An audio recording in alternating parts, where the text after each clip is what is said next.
Ray. What do you want to do tonight? The same thing we do every night, Pinky. Try to take over the world.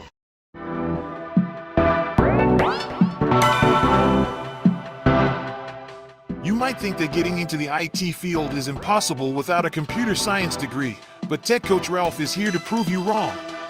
Get ready for some jaw-dropping revelations on how to break into this lucrative industry. Listen up, tech enthusiasts! Are you ready to break through into the IT field, but feel like you need a computer science degree to make it happen? Think again!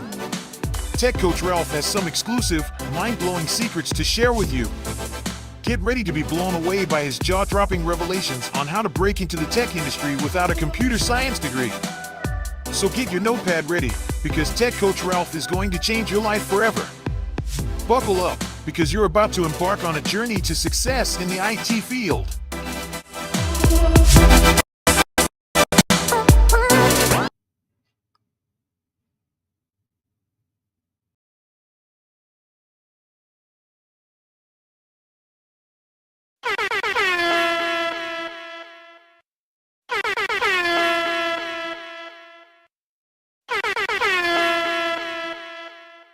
It's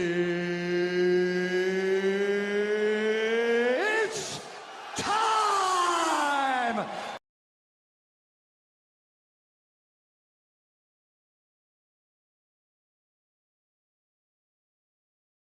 Welcome back, welcome back, welcome back.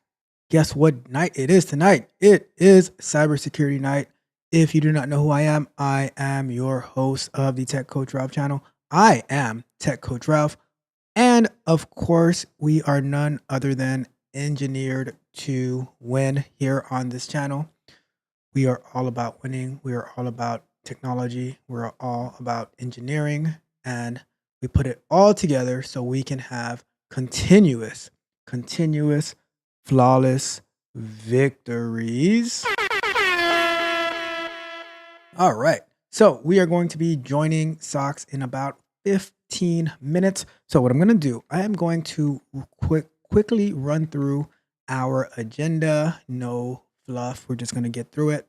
Let me see here.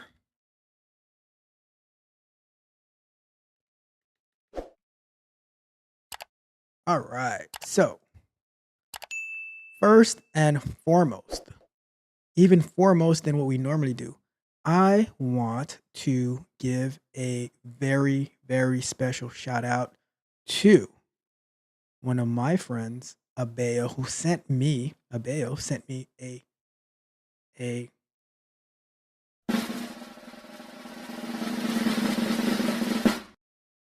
$50 cash app.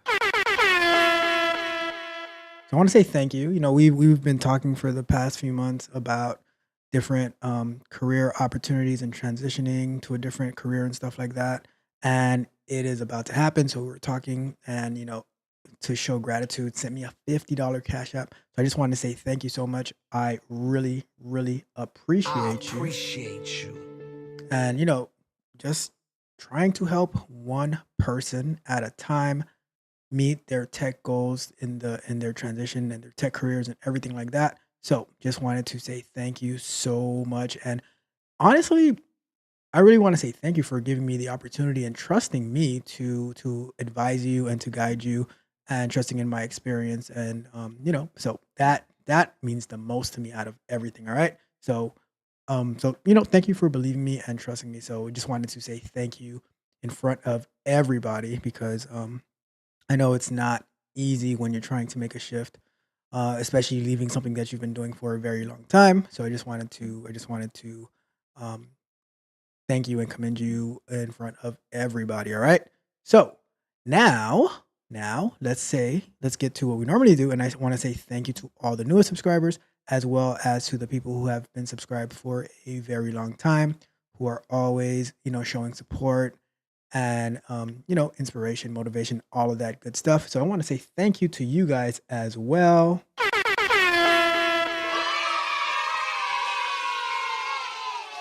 And to the tech barbarians who are always working so hard. Reminder, tech barbarians, we are going to have our scrum night this coming Sunday. We are going to be wrapping up our sprint and starting the next one. So definitely want to say thank you to all of you. And if you are looking to level up, looking to gain experience, to get that real feeling of how it is to work in the tech environment, because maybe you're not sure you want, like maybe you've heard people say, oh, go to tech, go to tech, go to tech, but you don't know how it works and you want to experience it, then maybe you should join the Tech Barbarians and see, is this really for you? Because you might try it out and like, you know what, this is too much for me. I'm going to stick to what I was doing. Then at least it'll be a very, very low cost that you end up spending versus going to some camp that doesn't do anything for you. And then you spend a whole year, 2 years trying to apply for jobs. And then you don't end up with anything, And then if you do end up something, you say, oh, this wasn't really for me. And now you're going to be a lifetime transitioner, right? So that's another benefit of joining the Tech Barbarians, because you can see, because there's been people who've came and they've left because it wasn't for them. All right. And at least that I can give you that exposure to the tech environment. Okay. And even though with what we do, it's at a very low level. So if you take the exposure that I give and you times that by like 10 to 15 to 20, that's what it's going to be like on a day-to-day basis, So if you can't handle the little that we do, maybe tech is not for you. So just throwing it out there, come and experience it for yourself, right? So, all right, now, let's get into our live show schedule real quick.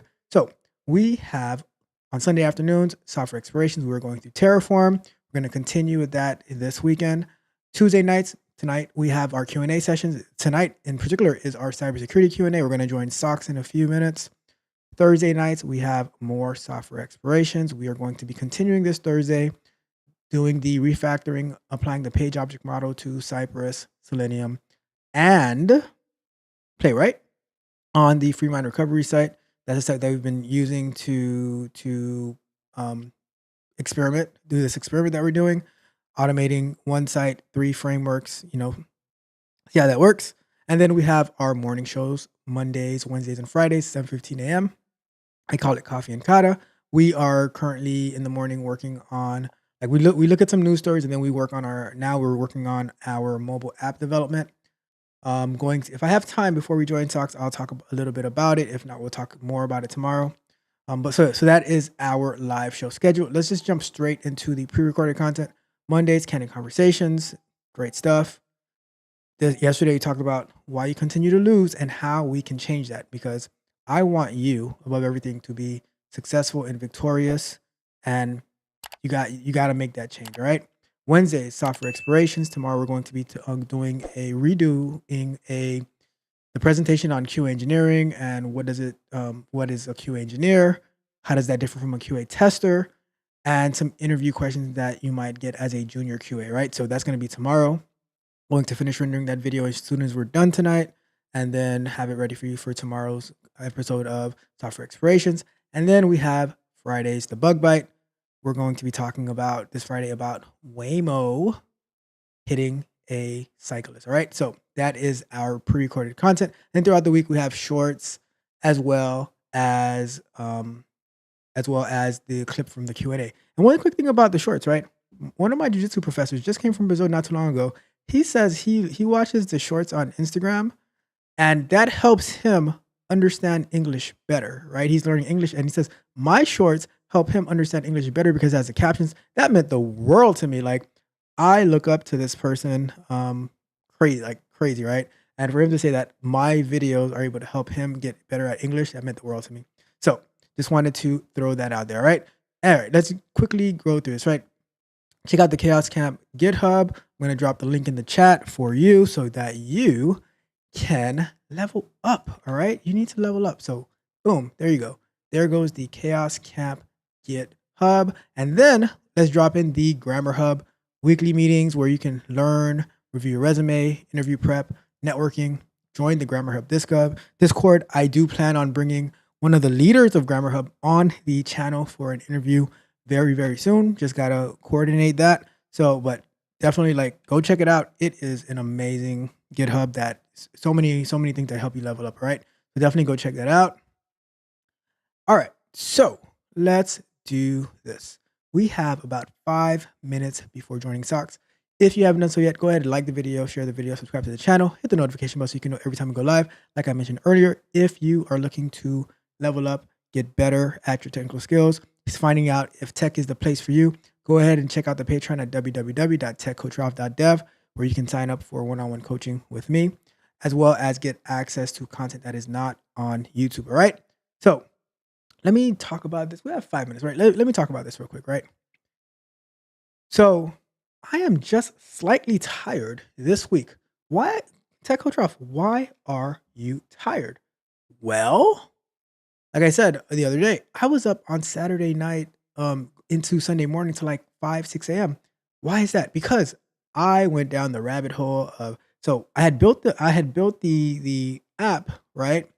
And but then getting it into the app stores, that's a whole different beast, right? And first time ever doing it, but I was determined. And so like around 2 o'clock in the morning, I'm going in and paying the $25 Google developer registration fee, paying the Apple $99 registration fee as a developer and everything like that, taking care of all that, business expenses, of course, getting that taken care of. And then trying to submit the app, having to figure out how to properly package the app, build it, versioning and everything like that, right? It's amazing experience, right? And I'm gonna have to like make probably a video separately documenting it because some people have asked me for that. But it was an amazing experience. And then and then the funny thing is, right, after I get everything done, app submitted and everything like that, right? Well, actually, I couldn't even submit the app because I had to wait for Google to approve of my developer account, as well as waiting for Apple to approve my developer account. So comes I think it was early Monday morning, or was it Sunday? I forgot what day it was. It was either Sunday or Monday that I got the approval from. I think it was Sunday morning. I don't remember. It was either Sunday or Monday, right? But I got the approval from Google, and I was all right. Let me figure out how to package this up. So I had to figure out the versioning and everything. No, okay. So this is what happened, right? I was able to upload the app to Google while they were still approving, but I couldn't start adding testers until Google had approved the developer account, right? So that means I was still up Sunday morning, Saturday night, like trying to get the package to load. So it was an amazing learning experience, and that's why I always tell you guys, right? Just go out and do it. Go down the rabbit hole, right? You might be tired, but it is so worth it to go out there and do something. I always tell you guys, do something, and just like that learning experience was amazing. But then Monday morning, Apple approves me of the developer account. So now I'm trying to figure out, okay, what do I need to do to get this app into Apple and stuff like that, fix whatever has to be fixed, and then was able to get it in there by Monday afternoon, Monday night, evening-ish, right? And I was like, wow, in less than a week, because I started putting this app together. We pivoted on Wednesday, because that was the second day that we were talking about Flutter. We pivoted on Wednesday, right?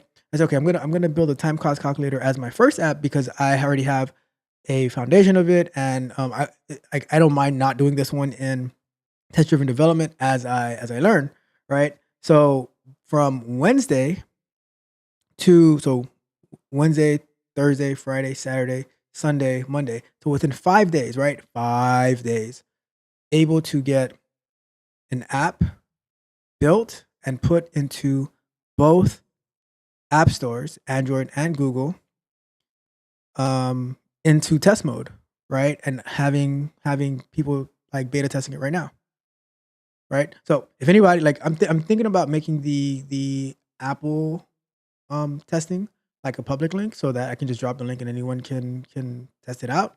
I'm thinking about that. I'll decide by tonight, and if I do, I'll post the link tomorrow in the morning show, right? So that is, maybe I'll do a poll about it. I don't know. We'll see. But you know, that's the drive and passion that I want you guys to have. To like, when you say you're gonna do something, there is nothing. The only thing that can stand in your way of doing it is getting approval from Apple and Google, right? That's the only thing that should stand in your way, and you should be able to do everything else until you get to the point where you're waiting on somebody else, right? And they approve fairly quickly because even the company that provides the ads they approved within like a few hours, you know.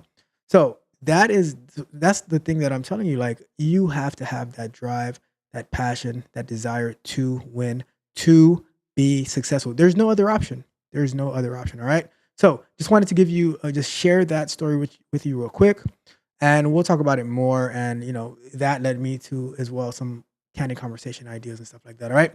So we are going to join Socks on his stream right now so that we can get into cybersecurity night.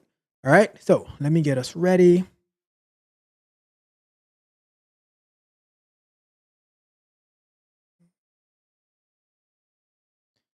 Let's see here.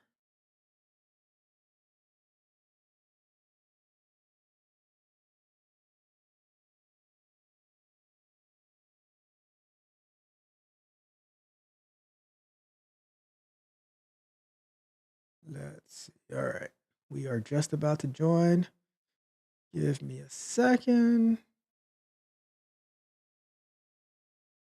Let's give us a little bit of time to check in. We're gonna add one more guy to the stage, and you know him as Tech Coach Ralph, doing amazing things out in cybersecurity space by illuminating those of us who are interested in QA, and also just having that inquisitive mind, that ability to go forth and learn. Not sit back and say, "Hey, I don't know," but getting at it to acquire that knowledge so that we can move forward. Um, we're super excited about. I believe that he has tech barbarians that's leading the charge in his camp. So I'm just gonna step on back and let him take course. What's going on, guys? Just give me a second. I'm just setting it up on my end over here. You guys hear me all right? Man, yeah, we can hear you All right, cool. 100% great. You're a little fuzzy on the imagery though. Mm, I think it's StreamYard. Give me one Got it. second. Let me It's just. definitely it's a feature. It's a feature, not a bug. And oh, that's perfect. Whatever you did made it happen. All right, cool. Let me do that. All right, we are good to go. Perfect. And it looks like we have Don here too. What's up, Don? Uh, What's going on, Ralph? It's been a long time. What happened? Feels like it. It's been a while. It has. It's, It has been a yeah. while. Don, how's it going? Like, you were requested tonight. It's like, can we get Don on the stream too? I'm like, I'm gonna see. Don is a busy guy. Oh man, I'll make room. Definitely. When I heard socks, I was like, yes, please. Let's Well, I got see. much respect for the things that you're doing in our spaces, again, if I can be of any service to you and you're following, feel free to let me know. I think your platform is pretty dope. Appreciate that. All right. So, first, before we even go any further, I just want to say thank you to Cheryl Tyler for subscribing to my channel just now as I was joining. And while you're at it, go subscribe to Sox's channel as well. All right, because Sox is trying. What are you trying to get to 50? Trying to get to 50. I'm slowly crying. So and as well, I want to say Don is the mastermind behind the Chaos Camp GitHub. I am always talking about it, always promoting it. That you guys need to go and do one of those challenges. I've done like maybe 4 or 5 of them, and I still hate the web UI challenge, I must say. But but no, it really helps you like think and get better. So like it's not something that like you're gonna do in like just an hour. It's gonna take you some time to really think through it. So really, really cool stuff. All right. So I think he has um some great built-in. He also has some great built-in, like when you get stuck, like some logic when it comes to even watching you, Tech Coach Ralph, when It was we were dealing with Git and trying to figure out how to push and move things. That was pretty sweet. Yep. Yeah, Don's bailed me out many times. So shout out to Don as always. All right. So we get ready to get started? Yeah, let's get cracking. All right. So let me get my questions.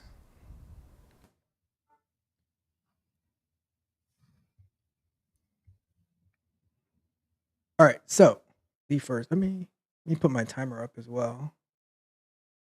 We're gonna put 5 minutes tonight, Don, because we got Don and we got Socks. So, it might go a little long, so I've got to throw 5 minutes up there. All right. Let me see. Timer.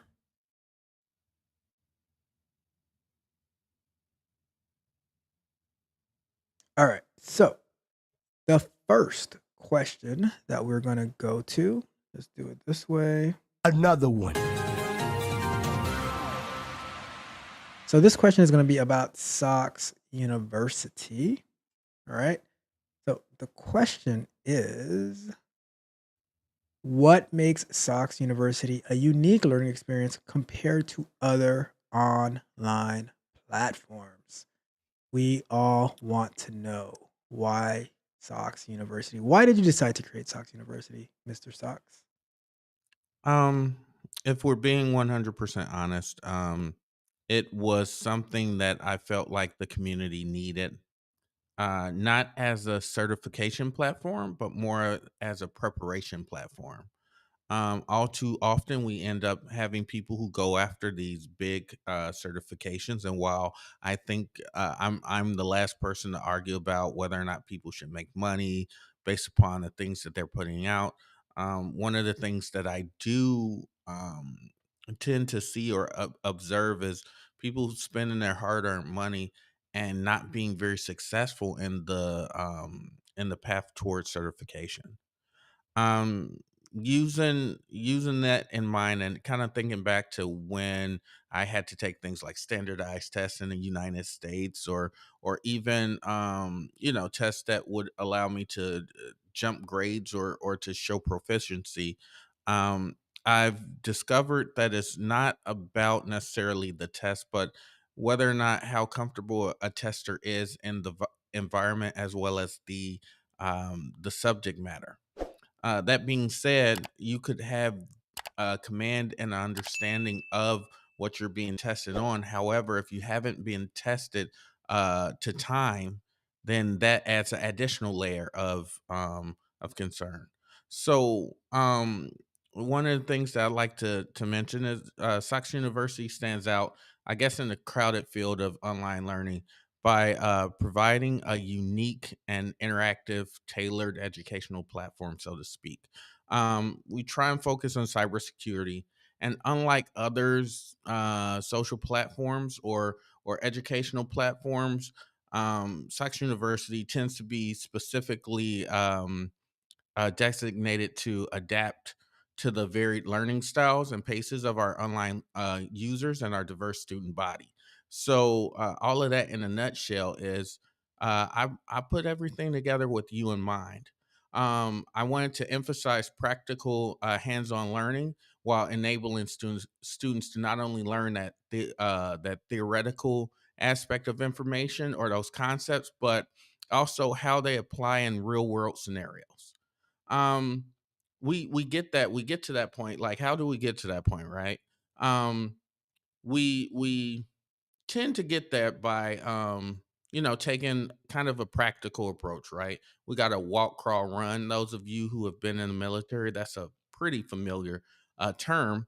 But what I do is I try and create instances or scenarios that tie to realistic encounters that allow the student to practice, the knowledge that they've been able to gain through each module.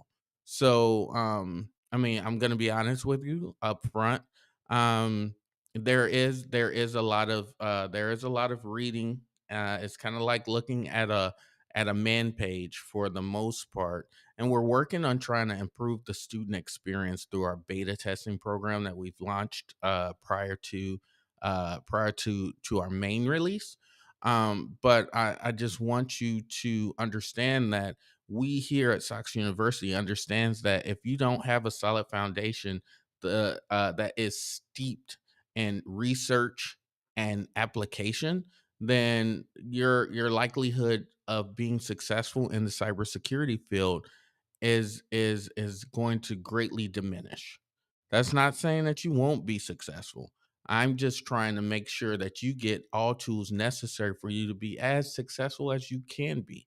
And again, going back to my earlier statement about Sox University being a preparatory educational platform versus a certifying body, we don't stand in the way or speak to the deficiencies that exist in any of the other certifying bodies because that's not where we're at.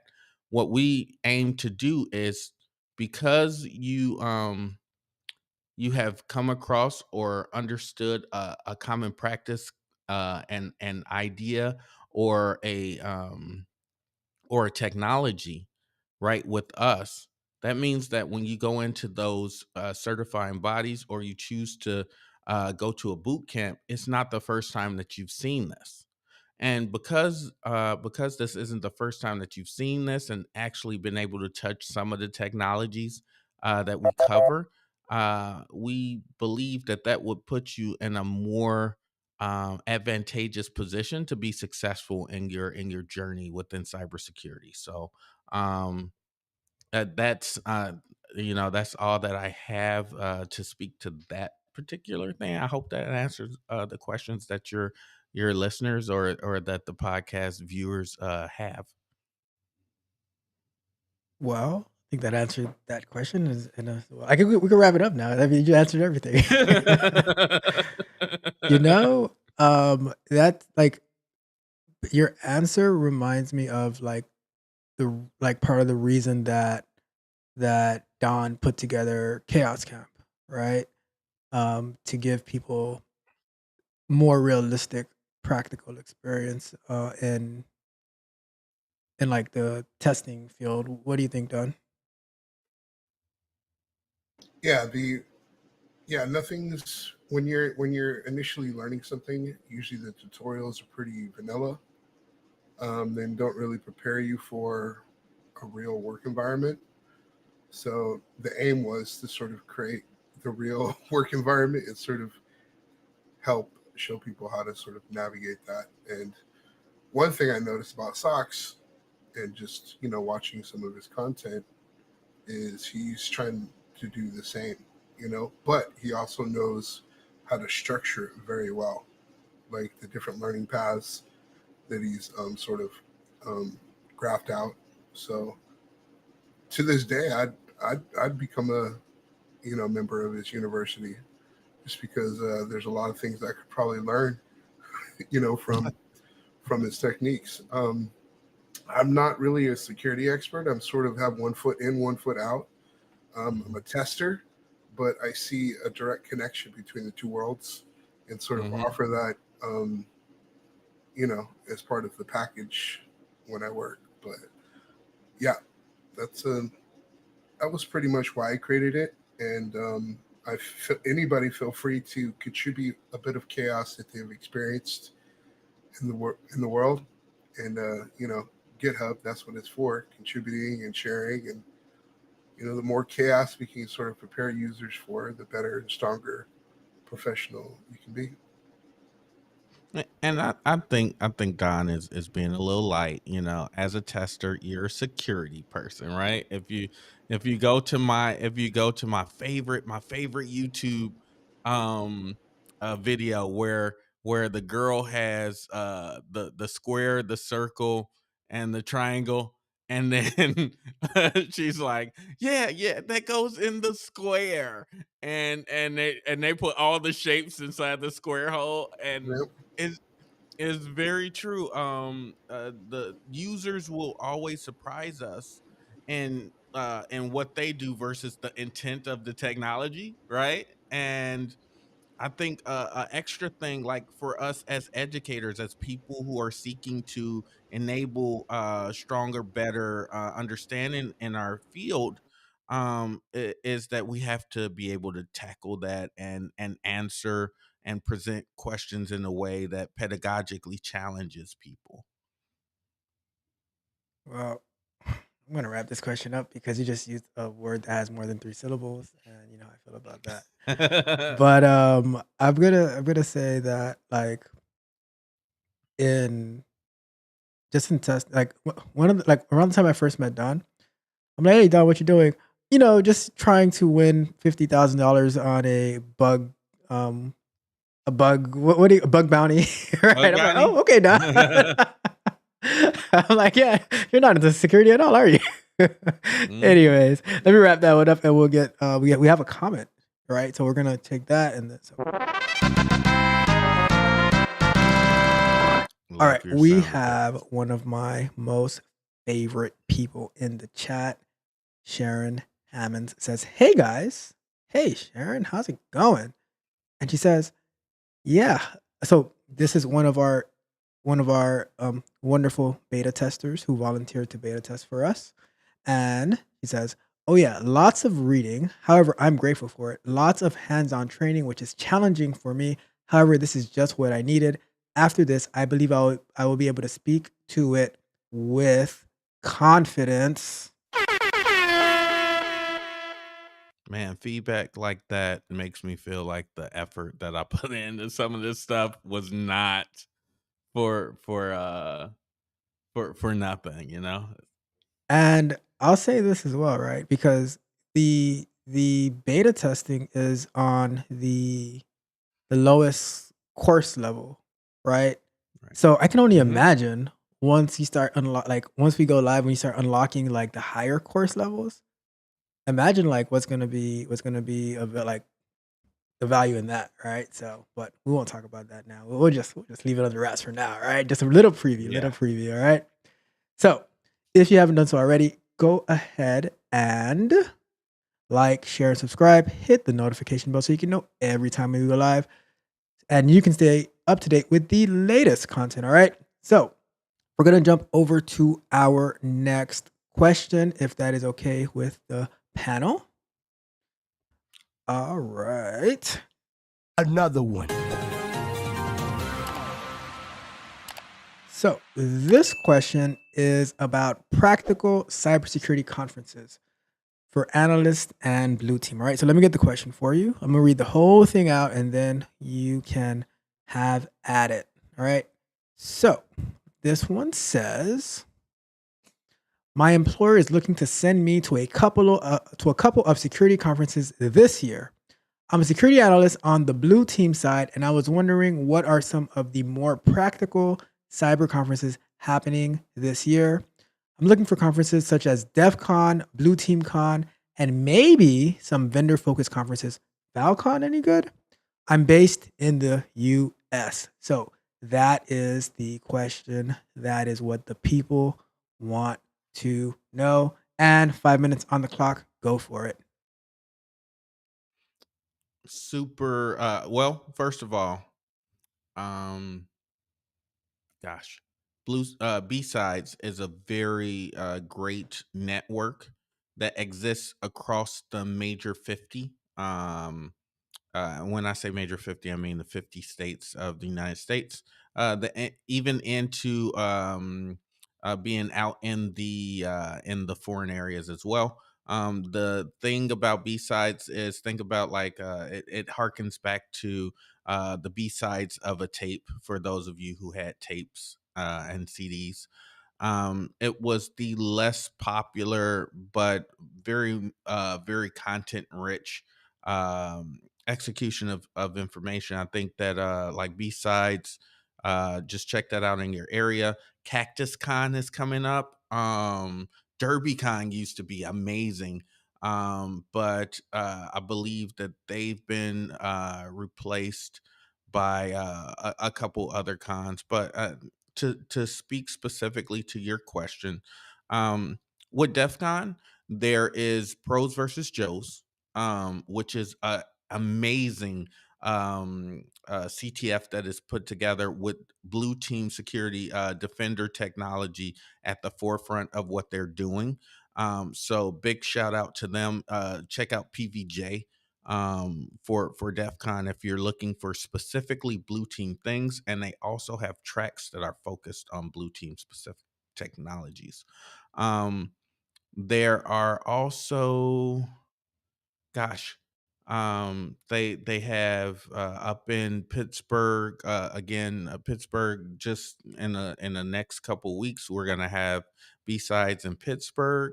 So these smaller conferences are very much focused on sharing and spreading information about, about cybersecurity, getting those conferences, and they also make things very accessible due to the price model that goes on with those. So you're not looking at spending a couple $100 like you would for Black Hat or DEF CON, but closer to the, to the 50, 75, $100 aspect. And not to mention SmoothCon in DC, which is it's a pretty difficult conference to get into because their tickets sell out like within 1 minute. So you coders out there, if you know how to write some decent Java or some decent, I don't know, some decent Go, in order to track and capture some opportunities, you can snatch some tickets, as well as students tend to get sponsored by, like the OGs in cybersecurity as well. Like a That's sniper all I got. app, like a sniper app for ticket purchasing. Mm-hmm. Mm-hmm. We can It, talk about it's that later if you want.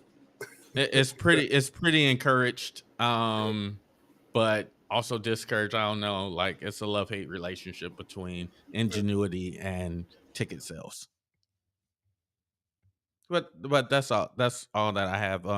I think that the way to approach, if the question is surrounding like how to approach, leadership, of course you're always I would always approach leadership with, hey, certain conferences, especially in cybersecurity, is one of the only times per year that we get to fellowship with other cybersecurity professionals.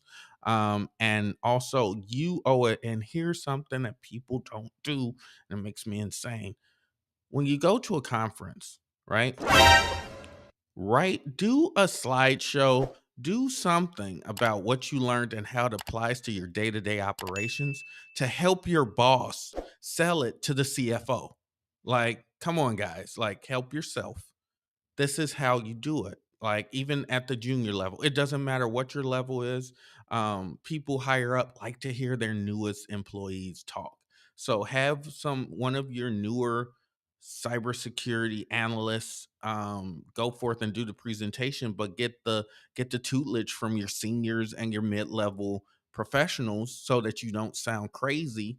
And it's a win-win. Like, we start to develop cybersecurity as a process, as a lifestyle, versus, hey, they're just going out there to get drunk and party, and it's a waste of company funds. Like, here's a nugget.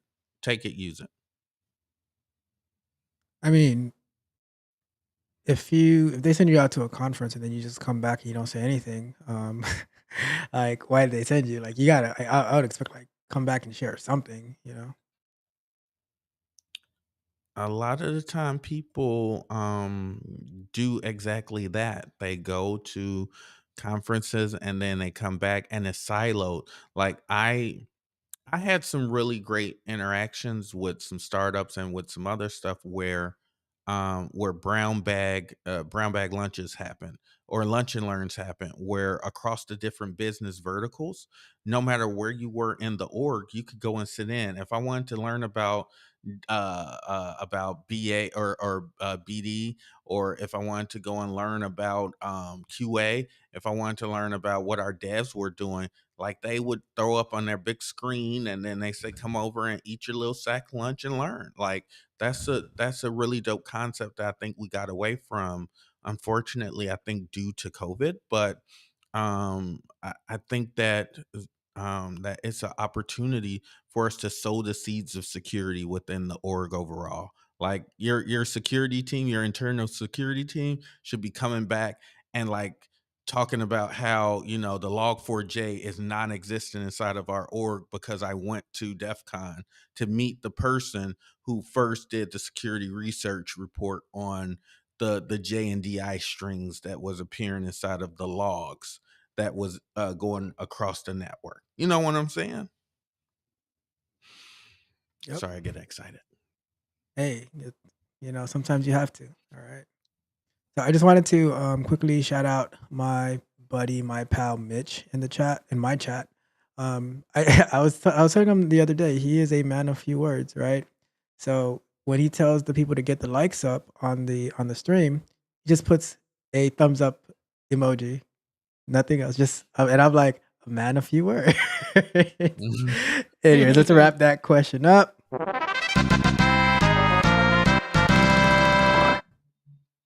So I hope that you guys are getting the amazing information and knowledge that I'm getting here, with these two veterans in the field. So it's awesome to be on this panel with Socks and with Don. So let's go into and go ahead and like the video, share the video, subscribe to the channels. But I'd if anything, go subscribe to Sox's channel, right? Go watch the stream on his channel because I just want him to. I just want him to get to 50. All right, he's been asking for this 50 for like the past month. Look, I'm not. I have it. I have it for you. All right. Okay, let's get to our next question of the night. So this one says, here. Another one. So if I sign up for Sox University, right? And I need help, I get stuck. Where could I find additional help or tutoring in cybersecurity if I get stuck on a module on Sox University? Wow. Wow. I think that's a really good question, right? Because um, we tend to work and and take what we have, and then sometimes we get stuck. um I'm gonna give you a couple answers, and we'll start off with our internal support, right? So at Sox University, we tend to prioritize, the comprehensive support wherever we can, as well as guidance. So we have a what do we have? We have a Discord channel that exists.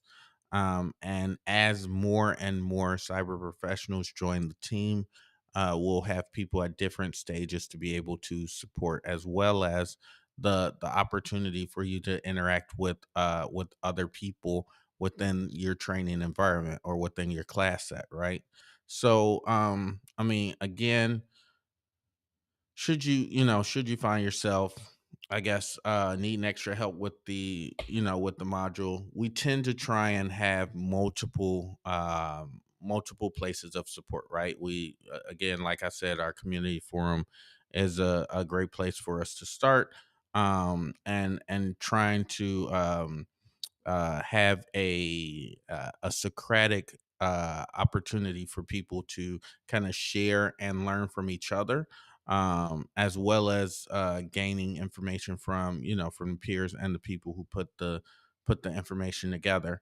But when we talk about people who are seeking additional information, let's say you don't know what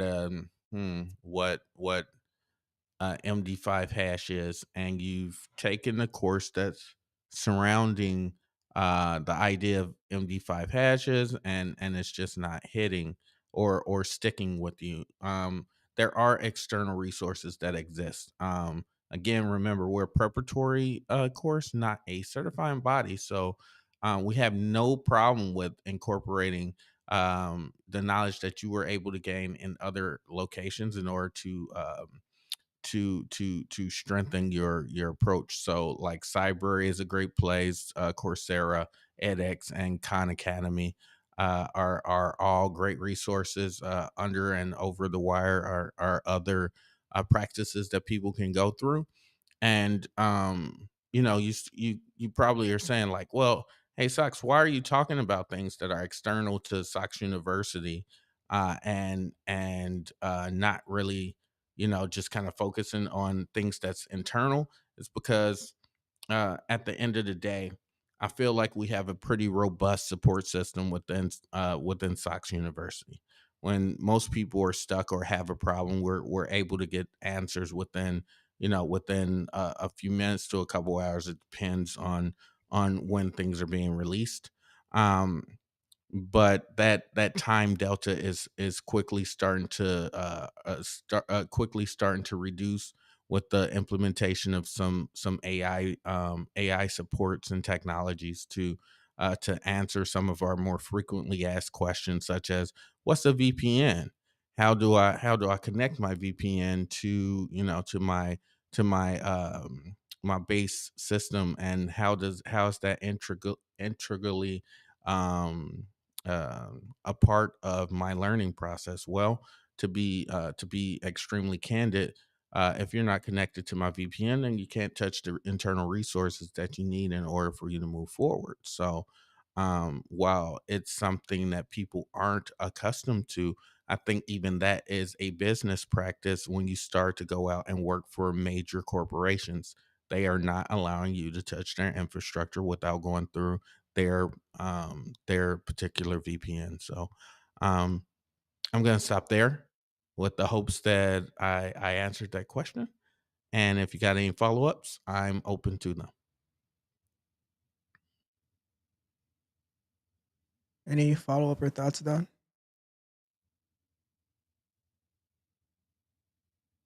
No, it's he pretty much covered, you know, everything.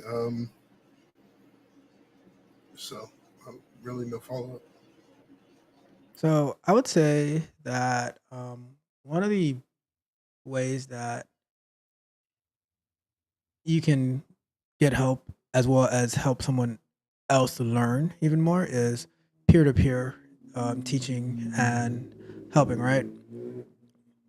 So what I mean by that is, let's say you sign up for Sox University, right, and you join the Discord, right, and an issue that Sharon might have had, right, where who knows, well, whatever like she came across and then she got it resolved.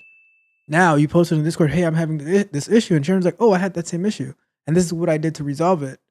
Now you have now she's able to teach someone else who's stuck as well, and that peer to peer, and that's what like these Discords, these Slacks should be so useful for. But a lot of times people join, and then they don't say anything, and it's like a dead Discord or a dead Slack. But to me, I think like those are the opportunities that you need to be able to learn for yourself, and as well as help someone else out. I'll give you a quick jujitsu example, right? Um, as you like when we train, as we go higher in belts, we try to partner up with like the lower belts so that we can help them get better. And it's not like all reliant on the professor to like see everything that's going on. Like the main reason that we're getting promoted is based off our experience and our wisdom and our decision making and how we're able to help the newer people. So it's like a cycle that keeps going, you know? Like they call us like coaches, as like until you get to a black belt, you're a coach. And then you have the professors that are like the black belts, right? So and it just keeps the cycle going. And I think like so just to pull up this comment real quick. Sharon said, I got stuck and I reached out to Socks and he helped me via Zoom and share screen. Right. And what I would like to see is like if someone gets stuck and they post in the Discord and say, "Oh, this is the problem that I'm having," that someone else should be able to say, "Oh, Socks helped me out with this. Tech Coach Rob helped me out with this. Let me help you." Right, and now that makes you understand the problem better, and it shows that you actually understand it because you're able to teach it to somebody else. And now it just keeps the cycle going, and everybody's winning at that point. So just wanted to And throw that in there. Mhm. you're also building community, Mhm. and these are the people the people that you're taking classes with and stuff like that, these are people who are going to get jobs. This is your ability to build those relationships where you're out looking for a job and you're like, hey, such and such, hey Sharon, this is Socks. I need a job. Or I'm looking for a job, and we remember we had a class together. If we are part of a team where we're building and we're feeding into each other and pouring into each other, that strengthens our relationship, which probably makes it me more likely to help when it comes to the end result of getting a job, right? So just keep that in mind. It's not, it's the human interactive piece is super important, but I don't think that we place enough emphasis on those relationships that we create and how they can help our lives be more easy in the future. Yep. And and like a lot of people in tech, cyber, whatever tech field, right? They're not the greatest communicators. So being able to help people and like that helps your communication skills get a lot better by being able to talk and teach and lead and stuff like that, also builds leaders and stuff like that. So and Jared says, yes, it does strengthen relationships, right? And just like a little bit of history, right? Um, I think Sharon came on my stream maybe 2 to 3 months ago, right? And once we talked about having beta testers, she was one of the first people who popped into my mind, right? And now just look where it's going, like building the relationships, being in communication, like, hey, we're looking for beta testers to see if this thing is working, 30 days, and boom, now we're getting some amazing feedback, even strengthening the relationship even more and that's just one person, like, but we have like a bunch of people that we're going through the same, like another person, I was like, hey, I know you're you're interested, because a lot of people that come to me interested in cyber. I'm like, oh yeah, you're interested in cyber. Would you be interested in doing the beta testing, right? And now we have like what 10 people in there now doing beta 10 testing. people total. Yeah. So that's amazing. All right, I am going to wrap this question up.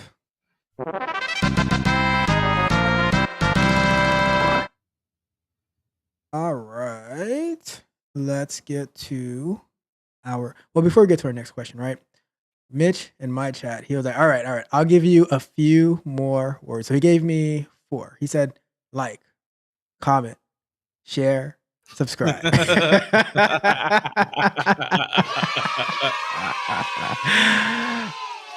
Oh man, I tell you, like the people who hang with me, we are about business. We don't talk a lot. We just get to work, and that's the type of people I love to be around. Like we get to work, and as soon as Don's busyness goes down, we're gonna get back to work on the things that we're working on. Before he got busy before December, but I still have it on my backlog. I added Socks. Are you on Android or iPhone? I'm on the greatest piece of technology ever created called BlackBerry? Android. Oh. Android, not Crackberry today, but I'm just telling you. I'm gonna add you as a beta tester to the app that I put in the app store. I'd love to. I'd love to. I'll get you. It's your regular email, right? That I have. Yep. All right, cool. I'll add you after the show. But yeah, I added Don to the iPhone testing group, and I started testing that, and I have feedback. We'll talk later. Yeah, that's why I don't want to be a developer, because it have to deal with the feedback. I'm used to giving the feedback. Oh man.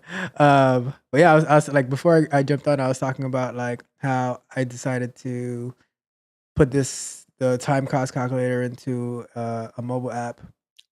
And I do remember when you posted it. I started on Wednesday, and I got into the app stores by yesterday. So good job. If I had a sound effect, I'd push the applause for you. I got it. Don't worry. I have no problem doing it for myself. All right. I was telling somebody I'm the most humble person I know. So, and All right, all right, all right. Enough fun. Enough. Wait, one more comment. Let's see. Oh, Sharon is laughing. Oh man. All right, all right, all right. Let's go to. And Mitch said Android for life. So, all right. Yeah, it's hard for me to switch to iPhone. I don't know. But anyways, let's go to You can do our this. next one. Make sure you like, share, subscribe, all that good stuff. Let's go to the next one. Another one. So this question is, what does it mean to be a security champion? And let me give you some context before we jump in. So the context of the question is, I'm a senior software engineer. I have never worked directly on a security product, but most of my career is at cybersecurity companies, even to this day. So naturally, I have some security oriented knowledge. I was offered by my company to attend a security course with the purpose of becoming a security champion for my team. I don't have a syllabus yet. All I know is that this course will span over 15 sessions in the coming months.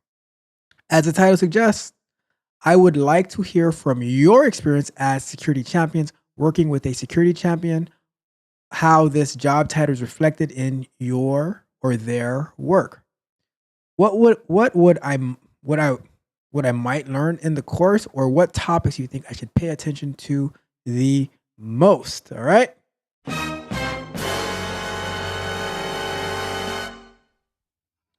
Have at it. Okay, so when I hear security champion, I hear tool champion, and that's something that is heavily used in your developer world, right? Um, so to me, a security champion is a marketing term. I'm just gonna be honest with you. It's a marketing term that they're choosing to use to I guess to identify a security envoy or person that is proselytizing security throughout, the enterprise, but also being a security focused person within the environment to which they're tasked, right? So I just said the same thing 4 different times. Sorry. um how I have come across or experienced these different types of people, um it's probably three to fourfold, right? So from the sales perspective, right, you got your sales engineers that's out there, that's bent on, or that's very knowledgeable on the deliverables, from a security perspective of a product, any product that you have. When we're talking about internally, the application team, your dev team, you'll have a security focused team that's aware of OWASP's top 10 and different security concerns that are specific to your enterprise or whatever product that you service that you supply. So if we're talking software as a service or infrastructure as a service, we understand that these two things are services that are provided, but have two different security roadmaps that have been applied to them in order to properly lock down that information. Um, if we're talking about, all right, so I talked about three, and then like the fourth is when you're talking about your internal security team relative to the overall security of the network that's being supported, or the intranet of your environment. So we're talking mobile device management policies, as well as data DLP, or data loss prevention approaches across the enterprise, and making sure that we're not only properly educated on the threats that we may encounter within the field or sector that we operate within, but we're internally ensuring that the people who are a part of our organization are following best practices, to include least access, blah blah blah blah blah blah blah. with 15 interactions or courses or studies or training opportunities, um, I would say that what you focus on, I would say yes, focus on everything that you can. Take copious amounts of notes. I know that that sounds ridiculous for me to say pay attention to everything, but when we look at security overall, security is a very layered and nuanced approach. The one thing that you learned or the one thing that you forgot, right, is a lot of the time the thing that you're gonna need to pull out your pants to address XYZ threat, right? So um when we start talking about things to look out for, look at new emerging and current threats that they're addressing that's relative to your sector, right? So if you're in the finance sector, like try and listen to things that are addressing things that transmit or deal with data in transit and data at risk. If you're a specifically security focused team, the zero trust model and its iterations as being presented within this organization might be some of the things that you're interested in and taking specific notes to. Without knowing specifically like what you do, it makes answering a question that much harder. But I think that the information I provided would give you enough information to cater to your specific environment. And I'll turn the mic over to Don. Yeah, a lot of what Sock said pretty much covered it. What I would consider a security champion as a developer is someone who knows how to write defensive code, secure code. Um, Also on the CI/CD side of things, understanding what's constantly going and changing in your code base. Um, from the eyes of a security researcher, one of the number one things I look for is secrets, bad code, ways of creating, putting the application in a state where I can have root level access, So understanding how to avoid all those and how to constantly check for those things accidentally being entered into your system is probably something that you should get really good at, because let me tell you, that's where the enemy is looking first and foremost. Um, I've done some personal research and found big FANG based companies that all it took is one intern leaking your credential in a branch, right? They know how to invert a binary tree because they're really good at algorithms, but that's one one thing they didn't know how to do is not commit some sort of secret. So knowing that kind of stuff and also being aware you have to be defensive is something that you should get really good at in order to be considered a champion, where you will get hacked. Hey Don, quick question, because you mentioned something that is so exciting for me when you Hmm. say secrets, right? Hmm. Um, I mean, just talking about how for a long time we didn't have an answer to really transferring or leveraging leveraging credentials within automated environments. Like that's I think what you brought up is a really great point. Um, are there any um are there any methodologies that you think work a little bit better than others when you're talking about the utilization of secrets or transferring or encrypting your code or enabling your credentials to be authenticated by X, Y, and Z technology that jumps out to mind?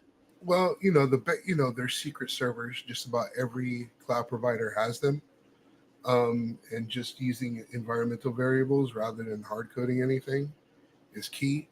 Um, so secret servers are nothing new. They just need to be utilized a little bit more. And those practices you were talking about, best practices, you never hard code secrets. And sometimes when you're in test mode, you hard code a secret, and that's where we get you, right? So Amazon AWS has a secrets manager. Google has a secrets manager. They have several third-party open source secret managers that you can utilize to sort of avoid this sort of thing from happening. But also, you have to make sure that it's not accepted into your code environment. So you could use, as part of a pre-hook commit, if anything matches any sort of pattern of a secret, or you can even like define, with a regular expression, what an internal secret may look like. As long as you're constantly looking for that, you can always block it from coming in. So yeah, learn that really well and understand that. And you should have, and also rotation, password rotation. That's another known, like I see a lot of companies who don't have that policy in play. And you find that credential that's a year old and you're surprised that it still works. Right. So that aids in like password stuffing attacks and password spraying. Yeah. Exactly. Also, like, being a tester, I've seen scenarios where, they try to roll out their own authentication stack. They write it from scratch. And like, there are companies that focus on this and they're really good at it. And testing some of those is pretty messy. So understanding the different techniques of authentication and the pros and cons of them is also something I think you need to have a better understanding of, right? Awesome. I mean, thanks for opening up and really talking through that, because I mean, I think as people they hear these techniques and or these terminologies that we use, and sometimes they're like, oh, okay, and for those who know, they know, right? But I really, I thank you for going into depth about that.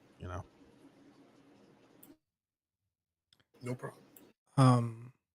You know how frustrating it is when you're streaming and you're like doing stuff in AWS, and you need to use the keys, and then like it accidentally shows up on the screen. Now you have to go back and change your keys and stuff like that. I hate when that happens. I just wanted to throw that in there. Or API keys from a live streamer. Yeah, I hate when that happens, and then I have to like go back in and change and that's happened with my AWS keys. It's happened with my OpenAI keys, and I'm like, all right, I guess I have to go change everything everywhere now. So, but you shouldn't have the same keys going around everywhere. So you should have so I have keys for like my Terraform. I have keys for like when we were doing the OpenAI Chaos Camp challenge. Have keys. I just have keys like a key for each thing. So you shouldn't be using keys all over the place. That is another security thing. Don, you mentioned about defensive development? Defensive. Is there any? Go ahead. So oftentimes developers are too logical for their own good. That's where minds like Socks, myself, and yours come in. We come up with scenarios where developers like, why would they even do that? And our response is like, because you're allowing them to. Yes. Right. So that defensive mindset, they could introduce more control flow to their classes, their code, to sort of avoid that. Why would that happen from ever happening? Right. So yeah, that's what I meant by being defensive, right? Like some of the inputs in given fields, you have to be defensive on there. If you don't want something to happen or your data to get polluted, programmatically disallow it from happening. And that's where the defense comes in, and that foresight to be defensive, right? I'm going to make a quote. I'm going to reword a quote, right? So it sounds like offensive code gets you into production. Defensive code keeps you in production. Okay. Take that from the sports quote. All right. You switch it around. I like that. You know the quote: "Offense wins games and defense wins championships." Should make that a T-shirt. I would wear it. Consider it done. All right. let's wrap that one up.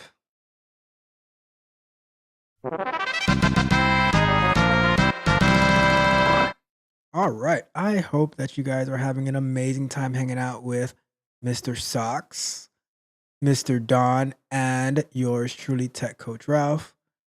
All of us here are always engineered to win.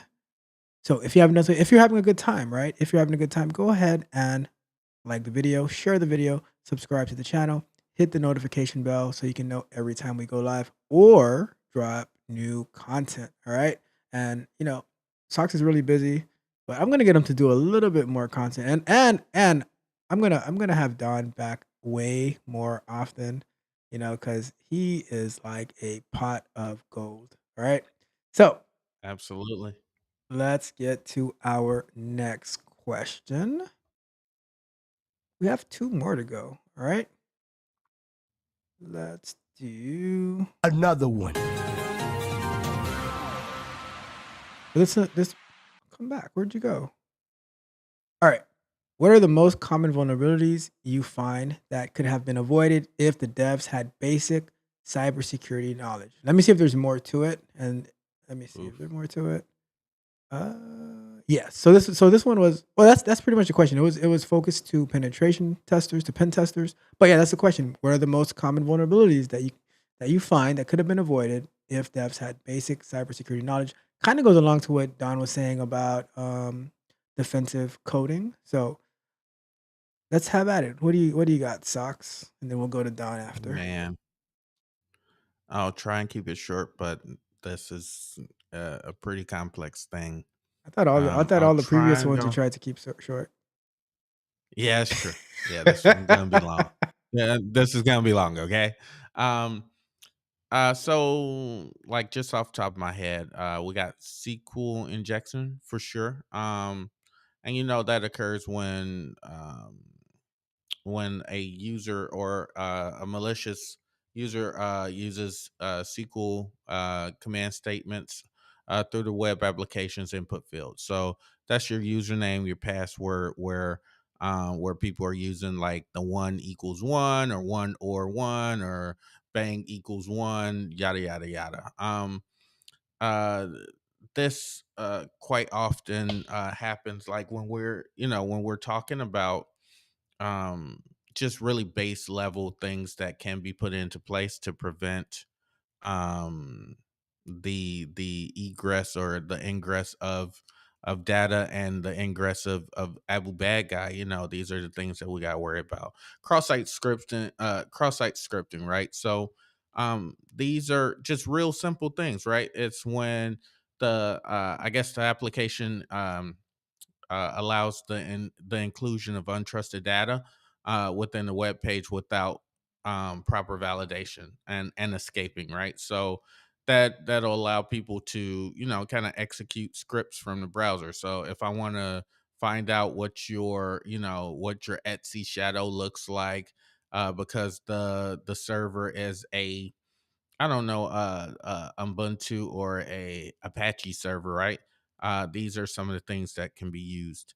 Cross site forgery is another one, and notice, like I keep talking about, like things that definitely interrupt the way that databases are being used across or form data is being used within websites, because we interface with websites a lot in today's day and age. And then indirect object references is something that pops up pretty quickly.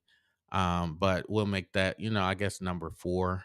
But then we got our security misconfiguration. So that's when people don't enable the proper security things, such as using just HTTP versus HTTPS, and having HTTP exposed to the World Wide Web without additional security things in place. Now, I mean, like when a lot of people say, okay, well, Nico, we always read about security, SQL injection and cross-site scripting, and we always hear about that. And that's not really something that's going to happen in the real world. Well, I believe back in 2005, there's something called TalkTalk, right? That got hit through the utilization of, or that was a victim of SQL injection, right? Then we have, things like British Airways back in 2000. What was it, 2018, right? We're in 2024. In 2018, British Airways a website got hit, where attackers were able to steal personal data, or I think it was like 380 transactions or something like that. And then in 2008, Gmail was hit with the cross-site request forgery, right? Just to name a few. And then when we talk about IDOR, or or indirect object referencing, um, our beloved Facebook was attacked by that back in 2013, to include Mark Zuckerberg's. I think his picture got like exposed or something like that. Like some private data from him got exposed. So, and then the Equifax breach, being the product of security misconfiguration that ultimately continues to be the gift that keeps on giving, and that was a Apache Struts vulnerability, something that we practice on Red Team all the time, right? So, these things, I think at the lower level and more simple level, I don't think that it's a nefarious thing, but it's a thing that um if we're not vigilant on our security practices and really working hand in hand with security in mind, and even like if you have an internal security team, like use them, like have the conversation. Like, yes, but I know we're sprints. We got sprints going on and we got to deliver. And this is going to hold up our deliverables. Um, there's some things that regression testing is not going to show you.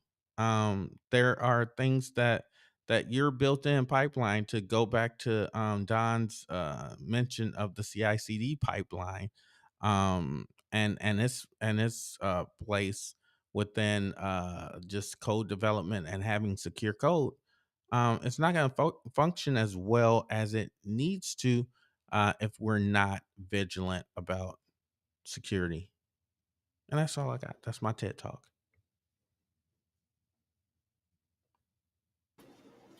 I, I'd like to add some of the top common vulnerabilities I see, at least from the API layer that I noticed. What's pretty common is default settings and paths to Swagger documentation. When you're doing early research on the API, you want to know how to use it. And Swagger, unfortunately, tells you how to use it very well. And I see a pattern of that being exposed by default. So one of the first things the attacker will do is try to fuzz for those paths, get the information. Now they know how to fully interact with their infrastructure. And then from there, it's, what would be a good practice is to maybe, once it hits production, to not allow those paths or remove those paths, right? And that can be part of CI/CD. Once you have a release branch, that code gets removed, right?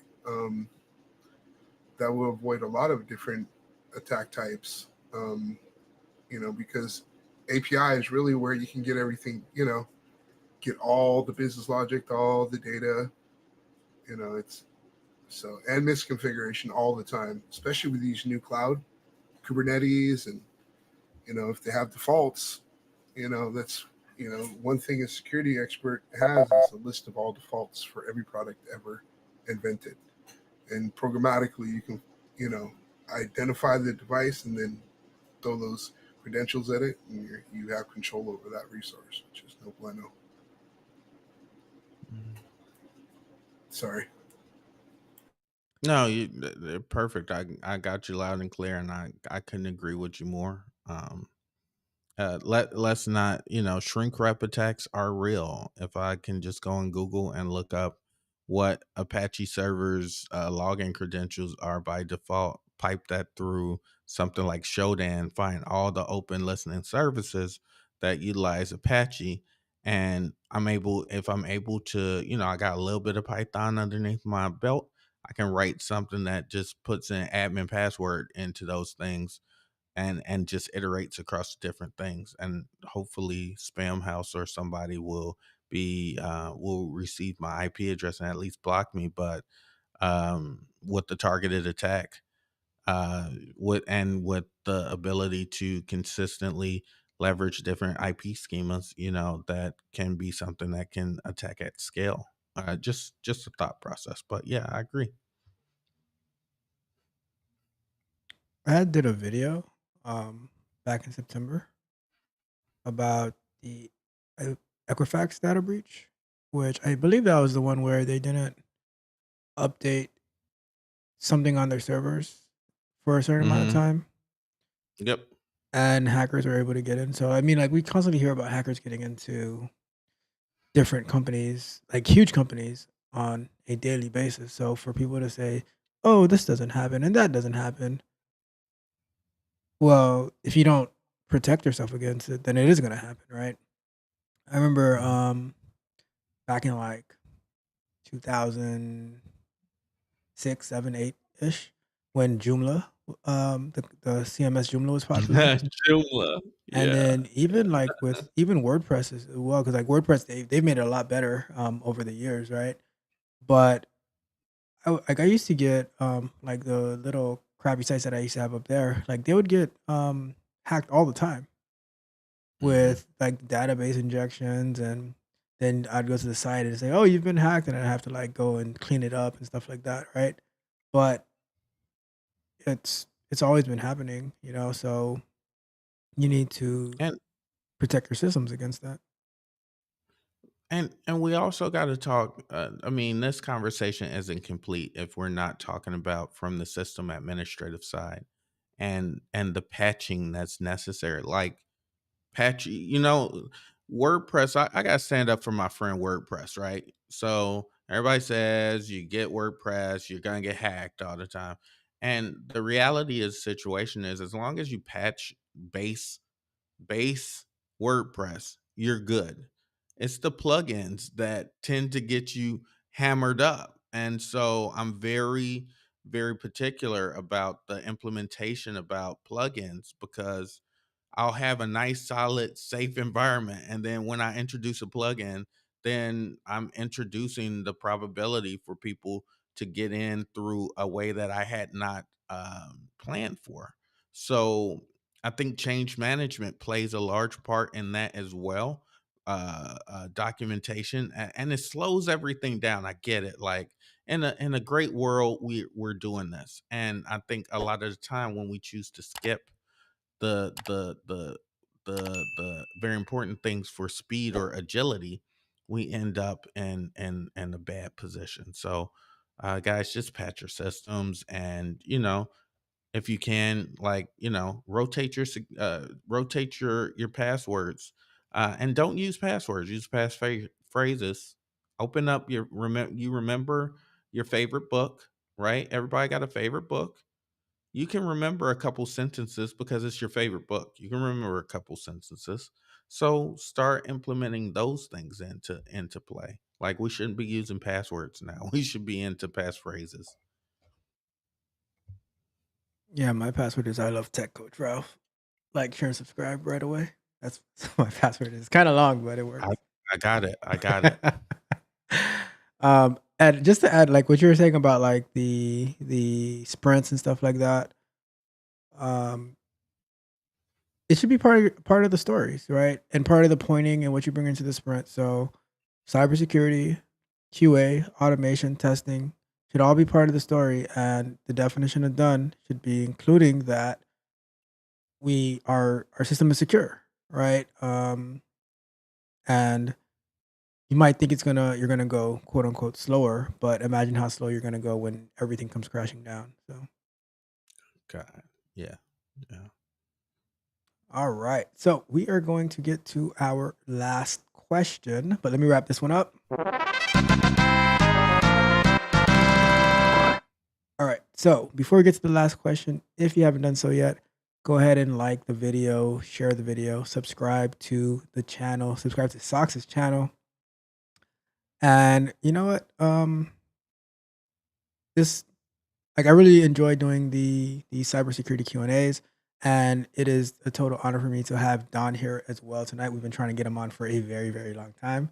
So we just throw out one of these. I appreciate you. You guys You the can't hear it. best. You guys can't hear it on your, throw that We one in the there too. best.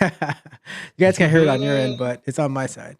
But we're gonna get to the last question, and then like I gotta go around 9:30, but you guys can stick around if you want, and then talk your hearts out about whatever.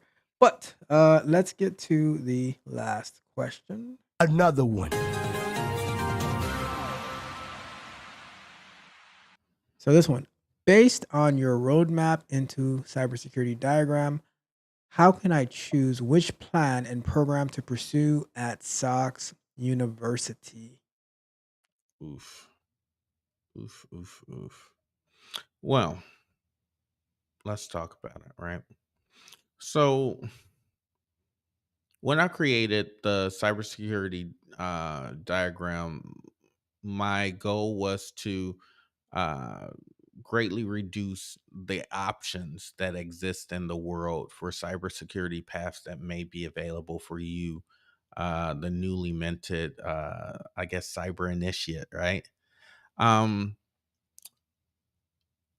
I would say that one of the first things that we have to do, and it's kind of a 1 or 2 part series, right? We got to assess your current skill set, right? You got to understand what your current skill set is, and the way that you're going to find that out is by um, kind of looking at the definitions that surround, or the ideas that surround, the different tenets or the different paths that exist within the cybersecurity diagram, and that's going to help you better calculate or understand, like, where your strengths or weaknesses are. Now, if we're talking about we're talking about Sox University, right? And we have 4 tiers that exist. Two are currently released, with another 2 that's going to be released by within the near future. I'd like to say Q3 of this year. And the first tier is focused on a brand new person that really doesn't know much about cybersecurity. So you're transitioning from a non-technical background, or a person that's just graduated from college and wants to, kind of see what the current requirements might be for a junior level person to get involved within cybersecurity. With our second tier, um, being the next level, but what they're doing in that play in that tier, you understand the basic understanding about what cybersecurity is across both the host based environment and the network based environment, even into a little bit of policy, and you're able to quickly gather and implement uh, um, skills targeted at a myriad of challenges. So when we look at the course material across Sox University, we have a little bit of each of the different sections that exist within the cybersecurity roadmap, so you get a taste of everything. However, based upon the tier that you select, determines how quickly you get pushed into the deep end, right? So, if you're and we understand at Sox University that no one's a master of everything, but I think that again, Sox University being a preparatory institution or learning environment, from based upon your performance within these different areas, you will be better informed about places and learning environments or learning topics that you may not be so strong in. And again, with it being coupled with real world examples, and not to mention the CTF at the end of it, to allow you to kind of demonstrate even more capability, I think you'll be able to more better identify the direction that you want to go. So if you want to chase IAM management, by the end of the course, you'll understand just a little bit more than you may have known before you got started, and you'll have the opportunity to demonstrate those skill sets within the learning environment as well.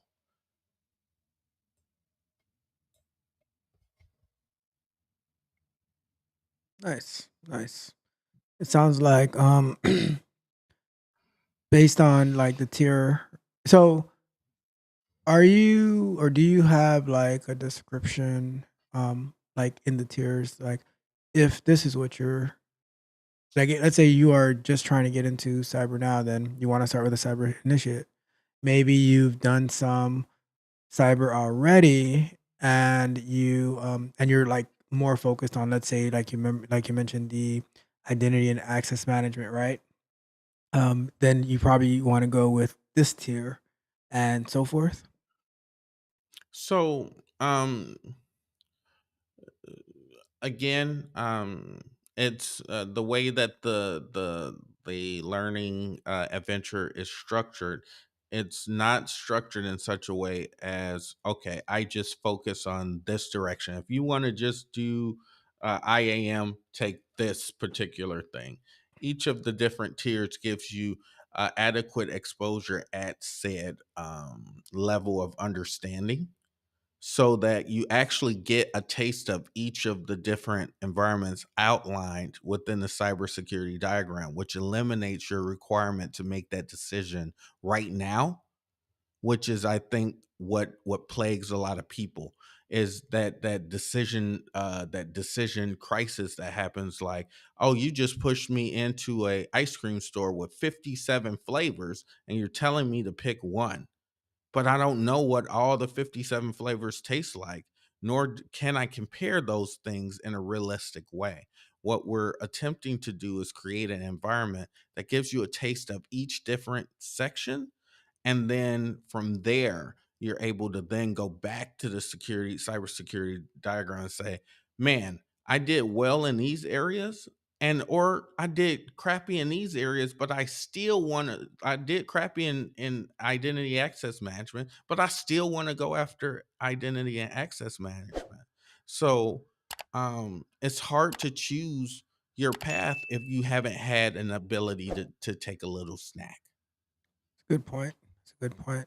I mean, I think that we always hear people like they come in and they say, "I want to get into cybersecurity." Okay, and like, like I don't know That's anything about tech, but I want to get into cybersecurity because I heard I can make a lot of money, right? that see, you see this right here? This is what they want. They want this, right? I um, mean, they say that out the I just graduated from college. I want this every week. I'm gonna be honest with you. That ideology is as fake as this money in my hand, right? Like, seriously, guys, it takes a little bit of time, it takes effort, it takes experience and opportunity. And I I think that it's reasonable for me to believe that coming out of a training boot camp outside of a training environment that I have no experience in, like, let's say I'm going to go and be an electrician, that I'm going to be sub six figures. And that's okay. Like, take the sub six figures for right now, get what you can get. Because I promise you, if you take these skills and you're as passionate as you say you are, I promise you, you won't be sub six figures for very long. because one of the things that have plagued the cybersecurity environment is that there's an influx of highly certified people, bunch of people who got, they did test stumps, got these certifications, but when it came time to, to handle very difficult situations, they lacked the mental agility in order to circumnavigate that problem. So my thing is all day, every day, I wake up, I'm doing something cyber. I've been Raspberry Piing my brains out, on some things that don't matter. Who cares if I could cut on a light with the Raspberry Pi and then take a remote control and try and interfere with the IR transmission from my computer to the Raspberry Pi, and I'm just constantly hitting that. They're like, that doesn't mean anything. Well, can I now then get that Raspberry Pi to pulse out via Morse code and light via that IR piece, the secrets of your S3 bucket, right? So now I got plugged in and it's just strobing and nobody can see it because it's UV light. No one's looking around with these goggles that show UV light, and I just have a receiver on the other end collecting all of your data. Like, these are the things that excite me and probably aren't useful for anyone, but it allows me to stay sharp in methodology approach. But that's all I got, sir. I hope that was useful. What you got, Don? No, him just talking about his little experiment reminds me of the flipper and how there are a lot of My things faith. you My faith. there's a lot of entry points just in the world that a lot of people can't see that can affect. Yeah. So yeah, just keep practicing and experimenting. Oh, one thing that I would find fascinating is seeing how those people would respond to an actual attack simulation, right? Because it's one thing to get a cert, and it's one thing to feel the pressure of being attacked and the stakeholders going, what's going on? What's going on? And just them folding under that pressure, right? Not to mention the documentation that's supposed to be a part of your incident response or your Mm-hmm. disaster recovery plan. Yep. Like, you got people, like, servers are down, people are losing their job, Mm-hmm. and you're coming in, you need to respond. What does that look like? And it's doable. Like, don't let this scare you. It's doable. Um, but your heart has to be in there. I can't, if it's not in you, it's not in you. But if you have the desire for it to be in you, it can be. So don't give up, guys. Yeah, a few years in cyber or tests, your nervous system will be rock solid if you stick in with it. So, first few years you'll cry, but after that, you'll be right as rain. And that's why I'm able to have these huge people trying to kill me at jujitsu, and I'm like, it's nothing. I'll say this Oh, too, I've right? been choked before. Hold on, let me keep my hand here so I can And breathe. I think people like, and that's why I call like this tech team six is like we run to the chaos instead of running away from it. We're like, oh, there's a problem. Let's try to figure it out.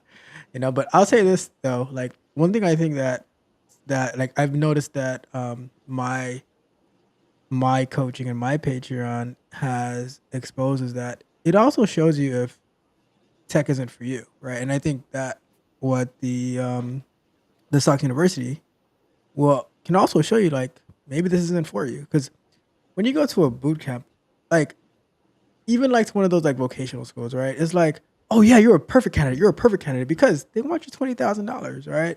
Mm-hmm. Mm-hmm. But what I charge for like tech for like the tech coaching and tech barbarians, like whether you stay or not, it's like I'm not gonna cry over it, And but it And shows, it exposes that like maybe like what they told you wasn't really for you, and So and I think that the cybersecurity training that we offer here is going to pretty much do the same. Like the chaos camp challenges do the same because like um Hmm. you try to do something practical, and it's not like that scripted thing, and it's like um you know so I think it also exposes like the intricacies that we have to deal with.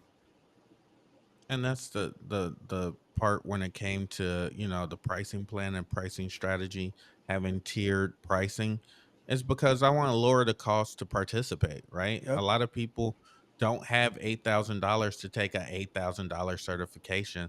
And if I can help you, if you choose to take your $8,000 and take that certification, if I can help you get that certification through spending $20 or $50 a month, I think that it's a win.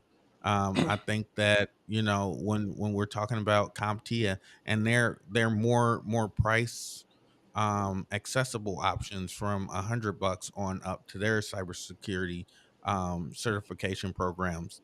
If I can help you ensure, if I can darn near promise you with my training plus their boot camp that you're gonna walk away with a certification, then how are you losing? Like, you have everything to gain. And I believe that that will help uplift those of us who are serious about trying to make a change in our in our dynasty and in our world. So I got to drop in just a minute, but I got something in my chat, right? And that comes from Ruckus, and he says just got to the channel, so shout out to you for being here. And Ruckus says passed my Network Plus certificate 3 days ago, and now studying for the Security Plus. Is there any way I can get a close simulation to an actual attack? That's a good question. What's your IP address? Just playing. You beat me to it. You beat me to it. No, if we're so when we're talking about the Sec Plus, it's not experiencing that wouldn't necessarily put you in a position that makes you more effective when you take your Sec Plus. But if you're doing some Splunk, if you're doing something that was EDR related, I think you would definitely benefit from interacting with a live scale attack. However, I do have infrastructure that you could attempt to defend against nefarious actors and APT style threat actors. But we are coming to the moment where it's about time for us all to drop off. And I want to first of all thank Tech Coach Ralph for, one, introducing me to Don, and two, creating a great relationship with me. I think that you and your platform is amazing. Don, I appreciate the deliverables, the amazing camp that you have released, and I watch while I'm driving to work sometimes on Tech Coach Ralph's stream. So thank you guys for highlighting the efforts that I'm making, and being participative in making the world better through cyber. All right. Before we wrap it up, so we have Jamal Parks in Sox's chat that says, "What's good, fellas? Appreciate y'all doing this. It is totally my pleasure. I love to hang out with Sox and Don and talk tech, talk cybersecurity. So shout out to you, Jamal, for being here."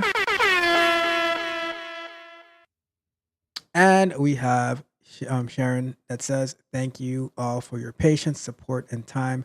Have a great evening. You have a wonderful evening as well." You know what? I'm gonna throw out the. I appreciate you. I really do appreciate all your support as well, Sharon. So thank you so much. Last words before we wrap it up, Don. No, I just appreciate both of you guys. I'm a huge fan of Tech Coach Ralph, huge fan of Socks. Socks is the real deal. I usually am like zero cert type guy, but the way Socks has sort of formulated all of this, and he's essentially he's zero cred with creds. So this like extra layer. It's like I was already a hacker, but now I understand it at a business level as well. So he can guide you in many different ways. So if that means anything, he's legit. He's been given the stamp of awesome. Thank you so much. I appreciate it. And right back at you. All right. So, Socks, I'm going to drop off and let you wrap up the stream on your end, and I will wrap it up on my end. All right. Don, I will talk to you later. Thank you so much for being here tonight. All right. See you guys later. All right. And everybody here, I want to again thank Don for checking in. Amazing platform. If you get a chance, check it out. Hey Don, you want to shout out right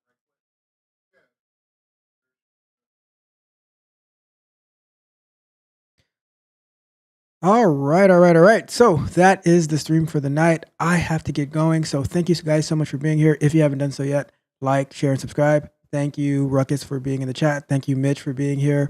Thank you, Sharon. Thank you, Jamal Parks, for watching on Sox's channel. I really appreciate you all. I gotta jump to a meeting, a coaching call.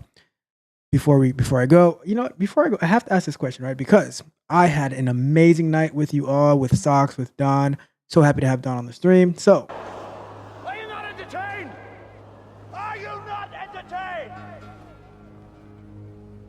Is this not why you are here? all right. So, and remember, today's price is not tomorrow's price. One more thing. Price of the brick going up. The price of the brick is going up.